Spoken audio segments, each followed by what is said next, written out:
Open Media ուղիղ եթերում իր աշխատանքն է սկսում Re News լրատվականի առավոտվա թողարկումը, մենք աշխատում ենք հանուն Հայաստանի Հանրապետության, բարի լույս։ Թողարկումը սկսենք քաղաքական գլխավոր իրադարձությունից, որը Շարմ էլ Շեյխում գումարված խաղաղության գագաթնաժողովն է։ Թրամփը, Էրդողանը, Մակրոնը, Փաշինյանն ու Ալիևը, ընդհանուր առմամբ 20 երկրի ղեկավար։ Հանդիպման հիմնական առիթը Թրամփի բերած հերթական խաղաղությունն է, այս անգամ Գազայում։ Միացյալ Նահանգների ղեկավարն է հրավիրել նախորդ խաղաղությունների կողմերին, այդ թվում Փաշինյանին ու Ալիևին։ Չնայած որ ղեկավարները մի քանի օր առաջ հանդիպել էին Միջին Ասիայում, նրանք էլ են գնացել եւ զրուցել սեղանի շուրջ։ Թուրքիայի նախագահ Էրդողանը հրաժարվել է վայրեջք կատարել Եգիպտոսում այն բանից հետո, երբ տարածվեցին Նեթանյահուի Շարմ էլ Շեյխի գագաթնաժողովին մասնակցելու մասին լուրերը։ Էրդողանի ինքնաթիռը վայրեջքի փոխարեն շրջանցել է Կարմիր ծովը, ապա վերադարձել եւ վայրեջք է կատարել միայն այն բանից հետո, երբ Նեթանյահուի մասնակցությունը չեղարկվել է։ Ավելի վաղ Իսրայելի վարչապետի գրասենյակը հերքել էր Նեթանյահուի մասնակցությունը գագաթնաժողովին։ Տարածված հայտարարությունում նշվում է, որ Թրամփն իսկապես հրավիրել է Իսրայելի վարչապետին, սակայն նա պատճառաբանելով ռեական Սիմխաթ Թորան տոնին իր մասնակցությունը մերժել էր հրավերը։ Համասը եւս հայտարարել է, որ չի մասնակցելու տարածաշրջանային եւ միջազգային առաջնորդների հետ խաղաղության գագաթնաժողովին։ Մինչև վեհաժողովի մեկնարկը Էրդողանը երկկողմ հանդիպումներ է ունեցել Ֆրանսիայի նախագահ Մակրոնի եւ Մեծ Բրիտանիայի վարչապետ Սթարմերի հետ։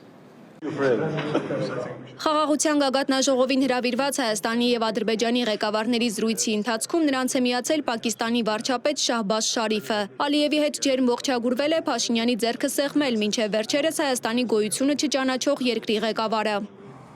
Ավելի քան 20 երկրի ղեկավարը ժամանել Շարմ էլ Շեյխ, մասնակցելու նաև Գազայի հարցով գումարվող վեհաժողովին, այդ թվում Պաղեստինի նախագահ Մահմուդ Աբասը։ Գագաթնաժողովը, որի շրջանակում ակնկալվում է խաղաղության վերաբերյալ փաստաթղթի ստորագրում, նախագահում են Եգիպտոսի նախագահ Աբդել Ֆաթահ Աս-Սիսին եւ Դոնալդ Թրամփը, որն Իսրայելից է մեկնել Եգիպտոս։ Մինչև ինքնաթիռ նստելը Թրամփը կարճ զրույց է ունեցել Իսրայելի վարչապետի հետ։ Ի դեպ Քնեսեթում Թրամփի ելույթի ժամանակ երկու падգամավոր փորձել են ընդհատել ելույթը ցեղասպանություն գրությամբ ցուցանակ բարձրացնելով, սակայն նրանց արագ հեռացրել են։ Մերի Դանիելյան, Re Open Media։ Գազան ազատել է գերիներին, որոնց առևանգել էր 2 տարի առաջ հոկտեմբերի 7-ի հարձակման ժամանակ։ Ազատել են ողջերին։ Իսրայելը պահանջում է նաև մահացածների մարմինները։ Այսօր այս գործընթացը կավարտվի։ Համասը գերիներին փոխանցել է Կարմիր խաչին, որը նույնիսկ Համասի մոտ հանգիստ գործում է, իսկ Ադրբեջանում փակվել է։ Առավոտյան ժամերը Գազայում եւ Իսրայելում անցան լարված սպասման մեջ։ Իսրայելի եւ Համասի միջև համաձայնագրով պատանդների փոխանակման առաջին պահն էր։ 2 տարի տևած կործանարար պատերազմն ավարտելու ամենակարևոր քայլը։ Վաղ առավոտյան Խան Յունիսի եւ Գազայի բնակիչները շարժվում էին ավերված շենքերի բեկորներով լցված փողոցներով, սպասելով կալանավորների վերադարձին։ Իսրայելական լրատվամիջոցները հայտնել են, որ Գազայում պահվող իսրայելցի պատանդների ազատ արձակումը սկսվել է առավոտյան ժամը 8-ից եւ կշարունակվի ժամը 10-ը։ Թել Ավիվի պատանդների հրապարակում հարյուրավոր մարդիկ էին հավաքվել ուրախությամբ դիմավորելու ազատ արձակվածներին։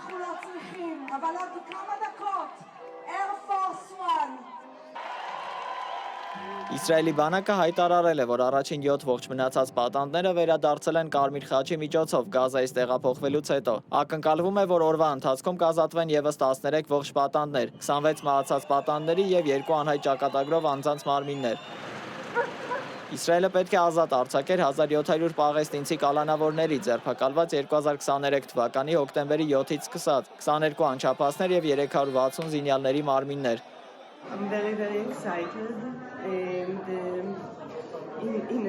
Ես շատ հուզված եմ եւ անհամբեր սպասում եմ, նաեւ անհանգստանում եմ յուրաքանչյուր քայլի համար։ Ես ուզում եմ, որ ամեն ինչ լավ ընթանա, բայց ես իսկապես ուրախ եմ, որ շուտով Ալոնը մեզ հետ կլինի։ Գազա քաղաքում էլ վերականգնողական աշխատանքներ են ընթանում, որպեսզի անկլավը վերադառնա բնականոն կյանքին։ Մենք Գազայի քաղաքապետարանի աշխատակիցներս մաքրում եւ բացում ենք Գազայի փողոցները։ Հիմա աշխատում ենք Նասեր փողոցում։ Իսրայելի բանակն այստեղ ամեն ինչ ավիրել է։ Փողոցներն ու տները գրեթե ամբողջությամբ քարուքանդ են արված։ Կոյուղու մաքրման եւ ջրահեռացման համակարգերի 90%-ը ոչնչացված է։ Գազա քաղաքի ամբողջ ենթակառուցվածքը ավերակների է վերածվել։ ՄԱԿ-ը Իսրայելի եւ Բահրեյնի համաշխարհային ծրագրի հետ համագործակցությամբ ակնկալում է օրական 600 բեռնատարի մուտք Գազա, սնունդ, բժշկական սարքավորումներ, կացարաններ, վառելիք եւ ջրամատակարարման ու կոյուղու վերանորոգման պարագաներ տեղափոխելու համար։ Օրեր առաջ Իսրայելի զորքերը հետ քաշվեցին Պաղեստինի որոշ տարածքներից հաշտության համաձայնագրով, իսկ ՅՈՒՆԻՍԵՖ-ը կոչ արեց բացել անցակետերը, ընդգծելով, որ 50,000 երեխա սուր թերսնման վտանգի տակ է եւ կարիք ունի անհապաղ բուժման։ Իսրայելի եւ Համասի միջև պատանդների փոխանակման առաջին փուլը կարևոր քայլ է 2 տարի տևած պատերազմն ավարտելու համար։ Դոնալդ Թրամփի 20 կետից բաղկացած ծրագիրը միտված է կայուն խաղաղության հաստատմանը, սակայն նախկինում խախտված համաձայնագրերի պատմությունը կասկածներ է հարուցում դրա երկարաժամկետ հաջողության վերաբերյալ։ Այնուամենայնիվ մարդիկ լավատես են, գոնե արդեն չեն վախենում հերթական հրթիռային հարվածից։ Դավիթ Գենջոյան, Riopen Media։ Միացյալ Նահանգներում գտնվող պաշտպանության նախարար Սուրեն Պապիկյանը մասնակցել է միջազգային ցուցահանդեսի։ Աշխատանքային այցի շրջանակում Վաշինգտոնում մասնակցել է AUSA միջազգային ցուցահանդեսի բացման հանդիսավոր արարողությանը, գրել է նախարարն իր տելեգրամյան ալիքում։ Հայաստանի ներքին շատ ավելի նշանակալի զարգացումներին դեռ կանդրադառնանք հիմա միջազգային մի քանի իրադարձությունների մասին։ Վրաստանը նորից մեղադրել է Եվրամիությանը երկրում խառնակցությունների հրահրելու համար։ Վրաստանի խորհրդարանի խոսնակն այս անգամ ասել է, որ Եվրամիությունը Թբիլիսիում փողոցային պատերազմներ է հրահրել։ Ընդդիմության ցույցերի նոր առիթը հոկտեմբերի 4-ի տեղական ինքնակառավարման մարմինների ընտրություններն են, բայց հետընտրական բուռն զարգացումներ ընդդիմադիրները ապահովել կարծես թե չեն կարողանում։ Ֆրանսիայում նույնպես ցնցումների պակաս չկա, երկրի ղեկավարը ծանր վիճակում է, ժողովուրդը պահանջում է նրա հրաժարականը։ Այսօր Ելիսեյան պալատը հայտարարել է Ֆրանսիայի նոր կառավարության կազմը, բայց հնարավոր է, որ այս անգամ եւս վարչապետ վերանշանակված Լկորնյուին աշխատել չհաջողվի։ Ծայրահեղ աչելն էլ ուզում են Մակրոնին իմպիչմենտի ենթարկել։ Մադագասկարի նախագահ Անրի Ռաձուելին անտարհանվել է երկրից ֆրանսիական ռազմական ինքնաթիռով, քանի որ բողոքի ցույցերը եւ ռազմական ապստամբությունը սպառնում էին տապալել նրա կառավարությունը։ Տարհանումը տեղի ունեցել Ֆրանսիայի նախագահ Էմանուել Մակրոնի հետ համաձայնագրի կնքումից հետո։ Անկարգությունները սկսվել են ջրի եւ էլեկտրաէներգիայի լայնածավալ անջատումների պատճառով, սակայն վերաճել են համազգային շարժման, որը պահանջում է Ռաձուելինայի հրաժարականը։ Համաշխարհային շատ լուրջ պատահար գրանցվեց հանգստյան օրերին, որը մեր հանրության համար կարծես աննկատ անցավ։ Կրիպտոշուկան խուճապի մեջ էր։ Նույնիսկ տարածվեցին լուրեր թրեյդերների զանգվածային ինքնասպանությունների մասին։ Կրիպտոշուկայում տեղի ունեցող իսկապես լուրջ է, կապված է քաղաքական կոնկրետ որոշումների ու կոնկրետ անձանց հետ։ Պատմում է իմ գործընկեր Անի Հովանեսյանը։ Կրիպտոշուկան ցնցումների մեջ է, ընդամենը 24 ժամում ավելի քան 19 միլիարդ դոլար հոդս ցնդեց։ Իսկ այս ամենը սկսվեց ԱՄՆ նախագահ Թրամփի մեկ գրառումից, որով նա հավելյալ 100% մաքսատուրք ավելացրեց Չինաստանից եկող ապրանքների վրա։ Դրանից առաջ Չինաստանը հայտարարել էր հազվագյուտ մետաղների արտահանման նկատմամբ վերահսկողության մասին։ Սա տնտեսական ճնշման քայլ էր, որին էլ հետևեց Վաշինգտոնի կոշտ պատասխանը։ Նախորդ շաբաթվա սկզբին բիտքոինը գերազանցել էր $126,000 պատմական շեմը։ Թեև ուշադրության կենտրոնում բիտքոինն էր, անկումը տարածվեց ամբողջ շուկայով, էլ ավելի ցավոտ հարվածելով մյուս խոշոր կրիպտոարժույթներին։ Ըստ Binance-ի բիտքոինը 126,000-ից արժեզրկվեց մինչև $108,000 կամ մինչև մոտավորապես 14%։ Ethereum-ը $4,700-ից սահեց մինչև $3,500, կորցնելով արժեքի մոտ 25%-ը։ Ամենաշատը տուժեց Solana-ն $240-ից ընկնելով մինչև $170 միջակայք եւ 29% կտրուկ անկում գրանցեց։ Որպեսզի հասկանանք այս թվի մասշտաբը, համեմատենք այն նախորդ ճգնաժամերի հետ։ Համեմատության համար տխրահռչակ կովիդի անկման ժամանակ 2020 թվականի մարտին ընդհանուր լիկվիդացիաները կազմել էին մոտ $1,2 միլիարդ։ Արդեն գոյություն չունեցող FTX-ի կոլապսի դեպքում այդ թիվը հասել էր 1,6 միլիարդի, իսկ այս անգամվա իրադարձությունը նախորդից մոտ 20 անգամ մեծ էր, ազդեցություն թողելով ավելի քան 1,6 միլիոն թրեյդերների վրա։ Լրատվամիջոցներում լայնորեն տարածվեց Կիևում երիտասարդ թրեյդերի ինքնասպանության մասին տեղեկությունը, որի պատճառը լուրջ ֆինանսական կորուստներ հենց այս անկման ֆոնին։ Սկսեցին շրջանառվել չհաստատված, բայց տագնապալի լուրեր աշխարհում 2000-ից ավելի ինքնասպանությունների մասին։ Վերլուծաբանը նշում է, որ այս լարվածությունը պատահական չէր եւ ուներ հստակ աշխարհաքաղաքական պատճառներ։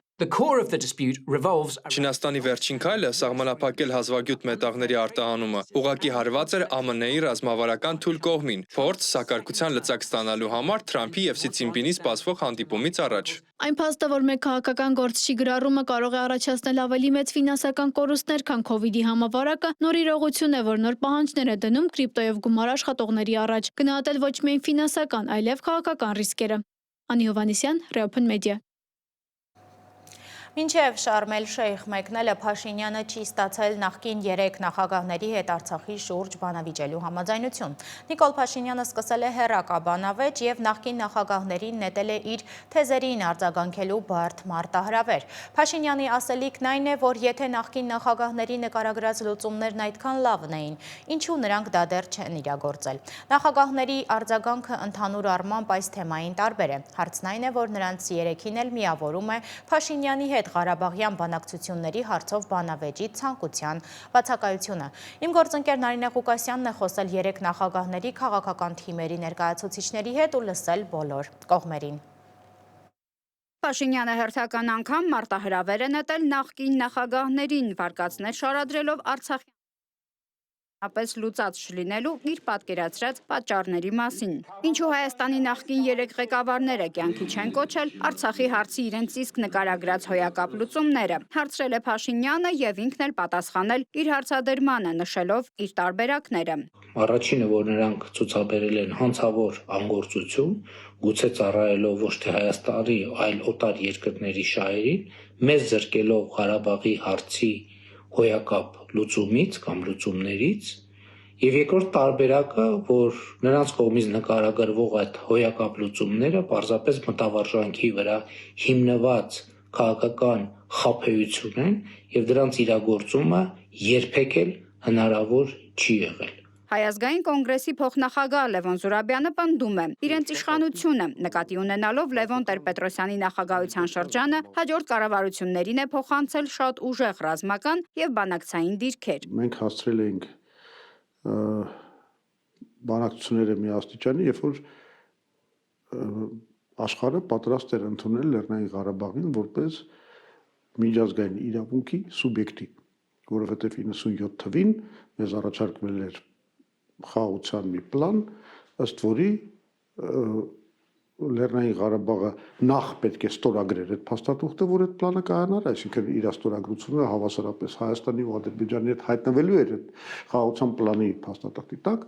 եւ երկրորդը Լեռնային Ղարաբաղը ստանում էր իրավունք վետոյի իր ապագա ստատուսի վերաբերյալ։ Տարիներ շարունակ ԵԱՀԿ Մինսկի խմբի համանախագահների առաջարկած հիմնական փաստաթղթերը, որոնք հայտնի են որպես մադրիդյան սկզբունքներ, որոնց շուրջ կողմերը համաձայնել էին արդեն երկրորդ նախագահի օրոք կամ Լավրովի պլան, որը բանակցային սեղանին էր հայտնվել, արդեն երրորդ նախագահի շրջանում նախատեսում էին փուլափաթեթային լուծում։ Զուրաբյանը նշում է, դրանք ներառում էին Արցախի հարակից 5 շրջանների վերադարձ Ադրբեջանին, Քելբաջարի եւ Լաչինի հարցի կապումը Արցախի վերջնական կարգավիճակի հետ, փախստականների վերադարձ եւ միջազգային խաղաղապահ ուժերի տեղակայում։ Արցախի վերջնական կարգավիճակը պետք է որոշվեր Արցախի բնակչության ազատ կամ արտահայտության հանրաքվեի միջոցով, որի արդյունքի ընդունումը կողմերի համար պարտադիր էր։ Քննադատների կարծիքով այս պլաններից հրաժարվելն է հանգեցրել պատերազմի, հազարավոր զոհերի եւ տարածքային ծանր կորուստների, առանց կարգավիճակի հարցում որևէ հստակության։ Քոչարյանը եւ Սերժ Սարգսյանը իրենք այնուամենայնիվ ուզում էին կարգավիճակի խնդրի շուրջ ինչ որ մի բան ավել ստանային, քան, ասենք, ստացել էր Տեր-Պետրոսյանը։ Նրանք գոնե բանակցում էին, Փաշինյանը դա էլ չարեց։ Պատիվ ունեմ խմբակցության քարտուղար Հայկ Մամիջանյանն անընդունելի է համարում Փաշինյանի մեղադրանքները, նշելով, որ նա բանակցային գործընթացը սկսել է զրոյական կետից։ Բանակցային ժառանգության մասին խոսել է իր իսկ 20 թվականի կապանում տեղի ունեցած ասուլիսի ժամանակ, ներկայացնելով փաստաթուղթ, ինչի համար հետագայում այսպես ասած հաթաթա ստացավ համանախագահներից, որ չի կարելի գաղտնի փաստաթղթերի հրապարակել, բայց այնտեղ ներկայացրեց, որ այդ պահին բանակցվում էր սեղանին դրված 5 շրջանների դիմաց միջանկյալ կարգավիճակը ենթադրում էր Արցախի իշխանությունների ճանաչում, այդ թվում նաև դատական իշխանության ճանաչում։ Արցախի իշխանությունները Արցախը որպես այդպեսին իրավունք էր ունենալու մասնակցել իրեն վերաբերվող հարցերի քննարկմանը ԵԱՀԿ-ում։ Պատասխանելով հարցին, թե ինչու մինչև 2018 թվականը խնդիրը վերջնական լուծում չէր ստացել, Մամիջանյանը շեշտեց, որ բանակցային գործընթացը դրված էր այնպիսի ռելսերի վրա, որոնք բացառում էին հակահայկական լուծումները։ Նարինե Ղուկասյան, Լևոն Ոսկանյան, Reopen Media։ ՄԱԿ-ի գլխավոր քարտուղար Անտոնիո Գուտերեշի հետ հանդիպման ժամանակ Կովկասի մահմեդականների վարչության նախագահ Շեյխ Խուլիսամ Ալլահ-Շուքյուր Փաշազադեն զրպարտել է հայ եկեղեցուն ու Սփյուռքին, ասելով, թե երբ Ադրբեջանի և Հայաստանի քաղաքական ղեկավարությունները ջանքեր են գործադրում կառուցողական համագործակցության մթնոլորտում խաղաղություն կառուցելու համար, հայ եկեղեցին և Սփյուռքը բոլոր ուժերով ապակառուցողական քարոզչություն են իրականացնում այդ գործընթացն իբր խափանելու համար։ Շարունակելով քանդել բամբասանքի կծիկը, Ալլահ-Շուքյուրն ասել է, թե մինչև երկու երկրների քաղաքական ղեկավարությունները քայլեր են ձեռնարկում խաղաղության ուղղությամբ, հայ եկեղեցին իբր կոչ է անում ռևանշիզմի և նոր բախման։ Ի լրումն նա փորձել է Արցախում հայկական մշակութային ժառանգության ոչնչացումը և յուրացումը որպես վերականգնողական աշխատանք ներկայացնել։ Արցախի պետնախարար Նժդե Իսկանդարյանը հայտարարել է, որ ստեղծել են Արցախն իմ սրտում բարեգործական հիմնադրամ, նպատակ ունենալով թեթևացնել բռնի տեղահանված արցախցիների սոցիալական խնդիրները։ Խոսելով բնակարանային ծրագրի բացթողումներից, Իսկանդարյանն ահազանգել է, որ շատ արցախցիներ, հատկապես Հայկազովի բենզալցակայանում պայթյունից տուժած փոքր ընտանիքները կանգնած են փողոցում հայտնվելու վտանգի առաջ։ Վերջին օրերին հանդիպումներ եմ ունեցել պայթյունով զոհված ընտանիքների հետ, ում ընտանիքի անդամների քանակը 2 և 3 է, որևէ աջակցության ծրագրից իրենք հնարավորություն չունեն օգտվելու եւ այդ մարդիկ հայտնվելու են փողոցում, ուղիղ փողոցում։ Երկրում կարծես թե սպանությունների մասին լուրերը չեն դադարում։ Այս անգամ էպիկենտրոնը Կոտայքն է։ Զինված հարձակում, ամուսինների սպանություն դաշտում, սպանություն եկեղեցու մեջ, ավտովթարից մահացած երիտասարդի հոգեհանգստի ժամանակ ու առհասարակ։ Վիճակագրությունն էլ է տխուր, սպանությունները երկրում աճել են, միտումը մխիթարական չէ։ Մոնիկա Հայրոյանն է անդրադարձել թեմային։ Հոկտեմբերի 11-ին և 12-ին Կոտայքի մարզում մեկը մյուսի հետևից տեղի ունեցավ մի քանի դաժան հանցագործություն։ Զինված Բախում Աբովյանում սպանություն Չարենցավանի եկեղեցում թաղման արարողության ժամանակ և հարևանների կողմից ամուսինների սպանություն Արամուսում։ Հոկտեմբերի 11-ի գիշերը ժամը 1-ի սահմանում Աբովյանի կենտրոնում վիճաբանությունը վերածվեց կրակոցների և դառնակահարության։ Իրավապահները դեպքի վայրից հիվանդանոց տեղափոխեցին 3 տուժածի։ Բոլորի վիճակը գնահատվում է ծայրահեղ ծանր։ Ոստիկանությունը հայտնաբերել է հանցագործության գործի կատրճանակը և զինված բախման այլ ապացույցներ։ Ընդամենը ժամեր անց նույն օրը ժամը 13-ին մոտ սպանություն տեղի ունեցավ Չարենցավանի Սուրբ Փրկիչ եկեղեցում։ Ավտովթարից մահացած երիտասարդի հուղարկավորության ժամանակ անձը, որը հաշվառված է եղել հոգեբուժարանում, տանակահարել է հանգուցյալի կնքահորը։ Տուժածը գիտակցության չգալով մահացել է հիվանդանոցում։ Ոստիկանությունը ձերբակալել է ենթադրյալ կասկածյալին։ Կիրակի հատուկ արարողակարգով եկեղեցին մաքրագործվել և վերաօծվել է։ Արյունալի դեպքերի շարքը շարունակվեց հոկտեմբերի 12-ին Արամուս գյուղում։ Դաշտում հայտնաբերվեցին ամուսինների դիեր։ Իրավապահները պարզեցին, որ նրանց սպանել է հարևանը։ Նախնական տվյալներով կենցաղային վեճից հետո, որն ըստ Արամուսի բնակիչների ընդհանուր առմամբ ձգվում էր ավելի քան 20 տարի, 61-ամյա տղամարդը իր որսորդական հրացանով հետևել է ամուսիններին և դաշտում գնդակահարել նրանց։ Այնուհետև եղանով հարվածներ հասցրել արդեն մահացած ամուսիններին։ Իսկ հետո փորձել է հենց այդ դաշտում թաքցնել դիերը։ Մեր գործընկեր Նյուզեյեմի հետ հարցազրույցում Արամուսի գյուղացիներից մեկը նշեց, որ սպանության պատճառը գազարն է եղել։ Վիճել են իրանց առվով ցեխա ջուրա գնացել, գազարա լվանում։ Հիմա մեքենայից լցնում է այդ ջուրն էթում է։ Կարելի է դրա համար այդպես ողբերգություն միամիտ էթաս արտի մեջ խփես։ Միամիտ հետևներից սաղես այ ուղեղին ողնուղեղին։ Նորից վիլկնել քոխებ կնգափորը երկու անգամ։ Այս դեպքերը տեղի են ունենում մի իրավիճակում, երբ Հայաստանում սպանությունների պաշտոնական վիճակագրությունը վերջին տարիներին անհանգստացնող դինամիկա է ցույց տալիս։ Ըստ 2025 թվականի առաջին 7 ամիսների տվյալների Հանրապետությունում արձանագրվել է սպանության 42 դեպք։ Սա 10-ով ավելի է նախորդ տարվա նույն ժամանակահատվածում գրանցված 32 դեպքից, ինչը վկայում է այս տարի իրավիճակի զգալի վատ թարացման մասին։ 2024 թվականին Հայաստանում գրանցվել է սպանության 63 դեպք, դարձյալ աճելով նախորդ տարվա համեմատ։ Առանձնապես ծանր հանցագործությունների թիվն աճել է 25.1%-ով։ 2023 թվականին արձանագրվել է սպանության 55 դեպք, 2022-ին 58։ Համեմատության համար նշենք, որ ՄԱԿ-ի տվյալներով 2024 թվականին աշխարհում սպանությունների թիվը հասել է 458 հազարի, իսկ միջին մակարդակը կազմել է 5,8 բնակչի հաշվով։ Այս ֆոնին Հայաստանի ցուցանիշները շարունակում են ցածր մնալ համաշխարհային միջինից։ Ըստ Նամբեոյի հրապարակած ցուցանիշի կյանքի որակի վիճակագրության առաջին հնգյակում են Դանիան, Շվեյցարիան, Նիդերլանդները, Ֆինլանդիան եւ Իսլանդիան։ Այս երկրներում մինիմումի է հասնում նաեւ սպանությունների քանակը։ Ամենաանվտանգ երկրների փորձը ցույց է տալիս, որ սպանությունների ցածր մակարդակը համալիր քաղաքականության արդյունք է։ Աշխարհի առաջատար երկրները ոչ թե պայքարում են հանցագործության դեմ, այլ կանխում են այն սոցիալական աջակցությամբ, հանրային համերաշխության մթնոլորտ ապահովելով, վերացնելով դրա պատճառները, ինչպես սկանդինավյան երկրներում։ Համայնքային վստահություն կառուցելով, ինչպես Իսլանդիայում, որտեղ ոստիկանները զենք չեն կրում, եւ պատասխանատվության մշակույթ ձևավորելով։ Նրանց մոտեցումը պարզ է, ոչ թե պարզապես պատժել, այլ ուղղել սխալը, կանխելով հաջորդը։ Մոնիկա Հայրոյան, Reopen Media։ Նուբարաշենի աղետը կարծես ավարտվեց, օդի որակը կարգավորվել է ու վերջապես անձրև եկավ։ Երևանի տոնն էլ անցավ աղտոտված օդի դեմ հրշեջների ու ոչ միայն նրանց պայքարով։ Երևանի քաղաքապետը աղբավայրի հրդեհի առաջին օրը հայտարարել էր, որ տեղի ունեցածը ոչ թե պատահական էր, այլ դիտավորություն եւ դիմել էր ԱԱԾ-ին ու ներքին գործերի նախարարությանը։ Սիմոն Հովանեսյանն է պատմում։ Մեր երկիրը գտնվում է արևմուտքից ներթափանցած ցիկլոնի ազդեցության գոտում, շրջանների մեծ մասում դիտվել են տեղումներ եւ այս պահին տեղումները շարունակվում են, բայց այսօր երեկոյան ժամերից այդ ցիկլոնը ամբողջությամբ դուրս կգա Հայաստանի տարածքից, իր տեղը զիջելով կրկին հարավ-արևմուտքից ներթափանցող տակոթային հոսանքներին։ Անձրևով սկսվեց շաբաթը։ Հոկտեմբերի համար աննախադեպ շոկից հետո զովությունից բացի երկու կարևոր խնդիր լուծեց եղանակը։ Նախ ամբողջությամբ հանգցրեց հինգշաբթին ու Բարաշենում բռնկված հրդեհը, որի դեմ 3 օր պայքարում էին հրշեջները։ Այդ կրակը այս տարվա ամենամեծն էր։ Մի քանի օր աղբանոցը ծխում էր մթնոլորտ նետելով թունավոր գազեր։ Հիմա արդեն միայն շատ թույլ ծուխ է մնացել։ 1041 մեքենա հող են լցրել աղբի վրա։ Նուբարաշենի հարակից տարածքում տեղադրված սարքերի տվյալներով հոկտեմբերի 5-ից 12-ը ծծմբի երկօքսիդի քանակը օդում ավելի քան 3 անգամ գերազանցել է նորման։ Պիտի նշեմ, որ այդ օրը արդեն կեսօրից հետո սկսեց աղտոտվածությունը նվազեցնել կապված եւ հրդեհի ծավալների փոքրացման եւ քամու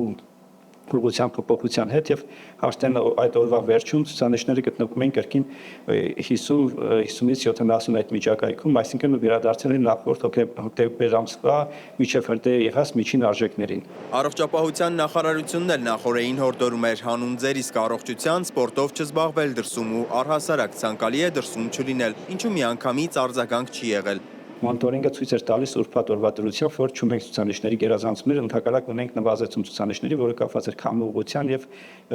օդային զանգվածների հոսքի հետ, որը բավականին սևծովից թարմ մաքուր օդ էր բերել դեպի Երևան քաղաքի տարածքում, բավականին օդը մաքուր էր։ Այդ պատճառով անհրաժեշտություն չկար այդ օրը նման հաղորդագրության, իսկ հաջորդ օրը արդեն երբ որ ծուխը տեղափոխվել էր քաղաքի տարածք եւ ցուցանիշները բարձրացել են, այդ ժամանակ եղան համապատասխան արձագանք եւ հաղորդագրությունները։ Կրակը չի, որ մարդ է սպանում, այլ ծուխը, բնապահպաններն են ասում, բայց կարծես թե ոչ միայն ծուխը։ Հայհիդրոմետը օդի աղտոտվածության ցուցանիշն է հրապարակել։ Անձրևը տեխնիկապես օդնել է մաքրել ինչ-որ չափով։ Այնուամենայնիվ տարբեր պատճառներով մի քանի վարչական շրջաններում օդի աղտոտվածությունը թույլատրելի սահմանն անցնում է, իսկ քաղաքացիները զգացել են օդի աղտոտվածությունը։ Երևանի եմ ապրում, հենց ամրոցի տակ։ Այ օրինակ այդ աղբանոցը, որ վարվում էր, մենք տեսնում ենք այդ, ասենք, ծուխը, մյուսը, բայց հավատացեք, ես օրինակ ոչինչ չեմ զգացել, ոչ հոտ եմ առել։ Քաղաքի դուրս եմ աշխատում, բայց այդ որ սովետաշենի բանում այդ սարքային պաժարերը ստացվել էր։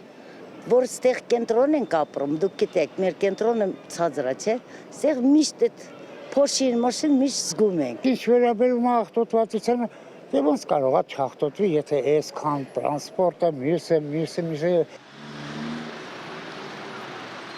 լավ էլ օդը մանկապարտեզից ահագի ման են գալիս, օրինակ, ինձ շատ դուր է գալիս։ Չի ասի, որ մաքուր է։ Ահա որ Երևանի օդը օգտագործում ենք դիմակներից, որտեղ բավականին շատ տհաճ հոտ էր։ Այդ կարգի կեղտոտ չի մեր օդը, որ նման բաներ օգտագործենք։ Հայհիդրոմետի տվյալներով Երևանի օդում տարբեր ամիսների տարբեր քիմիական նյութեր գերազանցում են թույլատրելի նորմը։ Քաղաքում ուղղակի զբոսնելիս դա գուցե չզգաք, բայց բժիշկներն ասում են, որ երկարաժամկետ հետևանք կարող է ունենալ։ Հորդորում են հետևել քաղցկեղի վիճակագրության հարաբերություններին։ Օրինակ առողջապահության համաշխարհային կազմակերպության տվյալներով Հայաստանը 185 երկրներից 70-րդն է։ Այստեղ յուրաքանչյուր 100,000 մարդու հաշվարկով մոտավորապես 200 դեպք է գրանցվում։